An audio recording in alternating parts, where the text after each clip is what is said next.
When I think about the defenses of Donald Trump, especially in the January 6 voters case, the one that he's trying to get moved to West Virginia because he believes that an all-white West Virginia MAGA jury will let him off on a case like this, the only words I can think of are simple. Bullshit. And right now, I'm going to prove to you why it's all bullshit. Because quite honestly, I got a list of Republicans that are going to really put the kibosh on that defense. So, let's begin, shall we? Number 10, Trump's 2020 campaign manager, Bill Steppen. Now, I'm quoting this directly from the indictment. Senior staffers of the defendant's 2020 re-election campaign, whose sole mission was the defendant's re-election, told the defendant on November 7, 2020, that he had only 5 to 10% of chances of prevailing in the election, and that their success was contingent on the defendant's winning ongoing vote counts or litigation in Arizona, Georgia, and Wisconsin. Within a week of that assessment, the defendant lost in Arizona, meaning he had lost the election. The defendant said that more than 30,000 non-citizens had voted in Arizona. The defendant's own campaign manager had explained to him that such claims were false. In legalistic terms, their claims were nothing more than bullshit. Number 9, former Arizona House Speaker Russell Rusty Bowers. The defendant said that more than 30,000 non-citizens have voted in Arizona. The Speaker of the House of Arizona House of Representatives, who had supported the defendant in the election, had issued a public statement that there was no evidence of substantial fraud in Arizona, which means your claims of voter fraud are fucking bullshit. Number 8, former Nevada Secretary of State Barbara Kalininsky. I'm sorry, I screwed up her name completely. Quoting from the indictment, the defendant claimed that there had been tens of thousands of double votes and other fraud in Nevada. The Nevada Secretary of State had previously rebutted the defendant's claims by publicly posting a facts versus myths document explaining that the Nevada judges had reviewed them and rejected them. And the Nevada Supreme Court had rendered a decision denying such claims. I think you know where this is going. Fucking bullshit! Number 7. Now, we have 2 people who are talking about this in this category. Former Michigan Senate Majority Leader Mike Shirkey and House Speaker Lee Chatfield. Quoting from the indictment, the defendant said that there had been suspicious vote dump in Detroit, Michigan.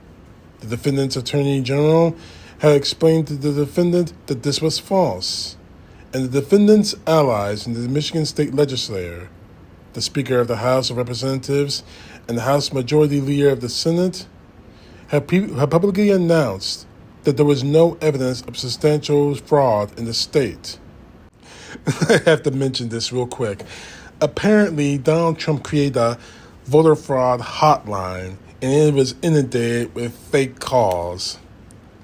I'll leave it to you guys to find it on YouTube, but it is just so much. It's too fucking funny. All right, moving on. Number 6, former acting Attorney General Jeffrey Rosen. The defendant asserted that there had been 205,000 more votes than voters in Pennsylvania. The defendant's acting Attorney General and acting Deputy Attorney General had explained to him that this was false. The defendant asserted that voting machines in various contested states had been switched from the defendant to President Biden. The defendant's Attorney General, acting Attorney General, and acting and Deputy Attorney General had all explained to him that this was false, and numerous recounts and audits had confirmed the accuracy of the voting machines. Do I really need to say it? Okay, I'll say it. Fucking bullshit! Number 5, Georgia Secretary of State Brad Raffensperger.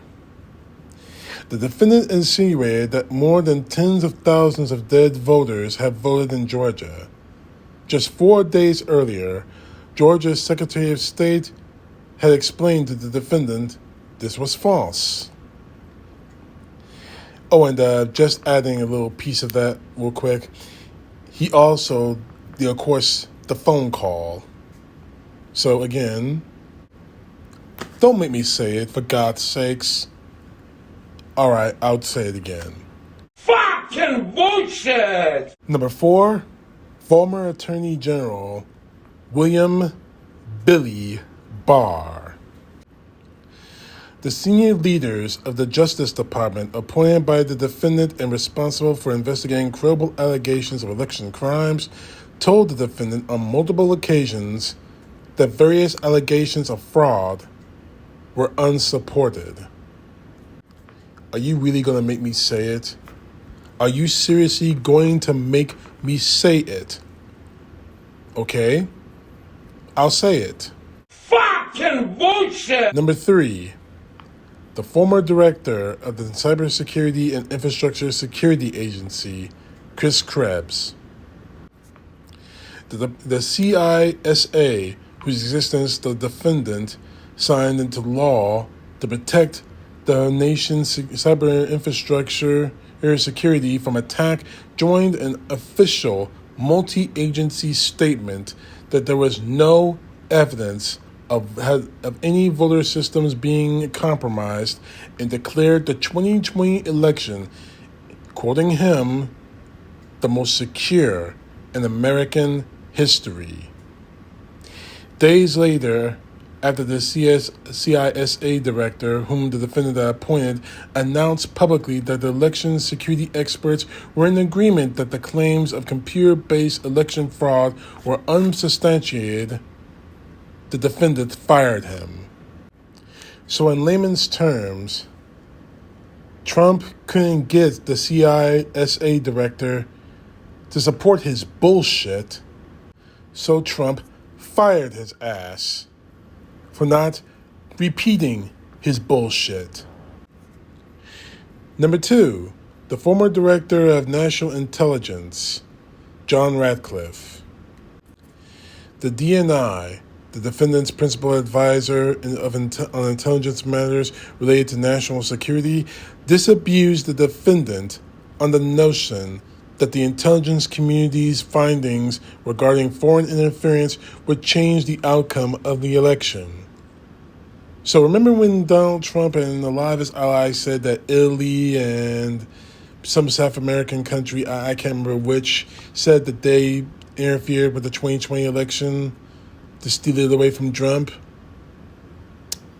The DNI said, basically, fucking bullshit! And the number one man who will prove the election fraud claims wrong, former Vice President of the United States, Mike Pence. Quoting from the indictment, the defendant's vice president, who personally stood to gain by remaining in office as part of the defendant's ticket, and whom the defendant asked to study fraud allegations, told the defendant that he had seen no evidence of outcome derivative fraud. Now, I'm kind of upset that this portion of the indictment didn't go that even further when it comes to Mike Pence, although it probably did, and I just skipped over that part. But let me remind you that the defendant, that Donald Trump, pressured Mike Pence to overturn the election. That Donald Trump's attorneys tried to pressure him to overturn the election, making all of his claims I've named here Bullshit. I have just named you 10, well actually technically 11 people that told Donald Trump in the weeks after the election was called for Joe Biden that he lost the election. So he did not know about what happened during the election. He knew, and he had multiple people telling him he lost the election, but he continued his lie, and he continued his grift, and he continued those claims all the way to January 6, 2021, and we all know what happened that day. But there's one more person that knew that Donald Trump lost the election, and that person, of course, is Donald fucking Trump. I need to remind you that this man spent millions of dollars donated to him by his idiotic supporters to two firms to try and prove election fraud. And those two firms came back to him and said, there was no election fraud. You lost it. All of it before January 6th. The joke, if this were a huge joke, I'd be laughing right now. But the joke to all of this is the simple, idiotic fact that this isn't the Democrats doing this. This ain't the liberals doing this. This ain't Biden and his people doing this. These are Trump's own people. This ain't Republicans like Liz Cheney and Adam Kinzinger. These are Trump's own allies. People he worked with. People who want to work for him. His own campaign manager. One of his own people in Arizona. A former House Speaker. His own Secretary of State in Nevada. His own people in Michigan. The Senate Majority Leader and House Speaker. His own acting Attorney General. His own deputy acting Attorney General. A Republican in Georgia. His former Attorney General. The man he appointed to look after cybersecurity in this country. The Director of National Intelligence. His own Vice President is telling him this, that you lost in 2020. Now, there may be one or two people out of the list of the people I've named in this video. If it were just two people, I would be skeptical. But when you have an entire gaggle of people telling you lost, when you have an entire squad of people saying, Trump, you lost. Trump, these allegations are lies, are fake. We found no evidence of it. Then maybe, just maybe, you need to sit your fat, idiotic ass down and say, my God, oh my God, I lost the election. I'm fucked. I lost the election. But you didn't do that, Trump. You kept continuing the grift. You kept continuing the lies all the way to January 6th, and we all know what happened then. Fight like hell. And then you continued the lie, even after you were out of office. And here we are. You about to go to prison for a good portion of your life because you couldn't just accept the truth that you lost an election.